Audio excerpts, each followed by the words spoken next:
अस्सलाम वालेकुम वरहमतुल्लाह। मैं हूं तबीब उसामा अनवर और आप देख रहे हैं हेल्थ सीक्रेट्स।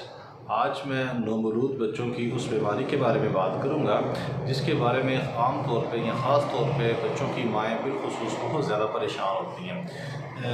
आम तौर पे इतना बड़ा मर्ज़ भी नहीं समझा जाता, बाज़ लोग इसकी वजह से बहुत परेशान भी हो जाते हैं। वो है बच्चे को जब दूध पिलाया जाता है, चाहे वो माँ अपना दूध पिलाती है या बच्चा बाहर से कोई डब्बे का दूध या गाय भैंस का या बकरी का दूध पीता है, तो दूध पीने के थोड़ी देर बाद वो दही की तरह का जमा हुआ दूध थोड़ा सा निकाल देता है और बाज़ बच्चे खासी मिकदार में दूध निकालते हैं और उसमें से एक ख़ास मखसूस उल्टी की स्मेल भी आ रही होती है, बदबू महसूस हो रही होती है।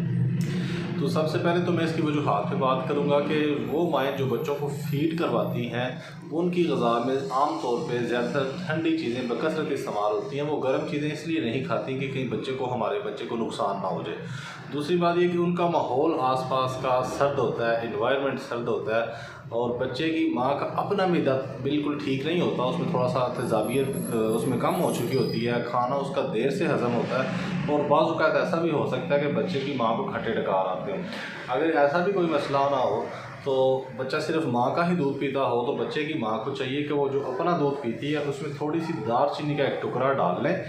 फिर वो दूध अपना पी ले जो ख़ुद उसने दूध पीना होता है। और बच्चे को दूध पिलाने के बाद फ़ौरी तौर पे सीने से लगाए, कंधे से लगा के उसकी कमर पे हाथ फेरा जाए और इस ऐसे करने से उसे डकार आ जाएगा। डकार दिलवाना बच्चों को बहुत ज़्यादा ज़रूरी होता है। अगर बच्चे को डकार नहीं आ रहा तब भी वो ऐसी कंडीशन में आएगा कि उसे उल्टी आ जाएगी या उसे डकार के साथ उसका दूध खारिज हो जाएगा। अगर बच्चा माँ का दूध नहीं पी रहा, सिर्फ गाय भैंस का या कोई किसी ब्रांड का कोई डब्बे का दूध पी रहा है, तो ऐसी कंडीशन में आप ये करें कि फ़ौरी तौर पे बच्चे के माहौल को चेंज करें, बच्चे को सर्दी ना लगने दें, बच्चे को अच्छी तरीके से ढांप के रखें। बच्चा जो भी दूध पीता है अगर उसे एक फीडर पिला लें तो आधा फीडर पिलाने के बाद उसे डकार दिलवाने की कोशिश करें और जो भी उसे आप दूध दे रहे हैं उसमें बिल्कुल मामूली सा इतना छोटा सा आप उसके अंदर ना दालचीनी का एक छोटा सा टुकड़ा डाल के बॉयल कर लें। अगर आपने कोई ऐसा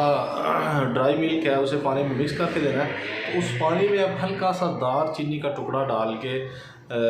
उबाल लें हल्का सा, ताकि उसके अंदर माइनर सा उसका असर आ जाए। याद रखिएगा कि ये टुकड़ा आपने बहुत बड़ा नहीं डालना, ज़्यादा नहीं डालना, वरना ऐसा करने से नुकसान हो सकता है। अगर थोड़ा सा आप दालचीनी का टुकड़ा डालेंगे तो दूध के अंदर हल्की सी तेज़ाबियत आ जाएगी और दूध के अंदर जो अपनी एक रतूबात की ज़्यादती होती है, आम तौर पे दूध चूँकि रतब होता है इसके अंदर तरी की ज़्यादती पाई जाती है, तो ऐसी कंडीशन इसमें से ख़त्म हो जाएगी। तो जो बच्चा दूध उल्टता है उसके लिए तो ये बहुत ज़्यादा ख़ास तौर पे मुफीद साबित होगा।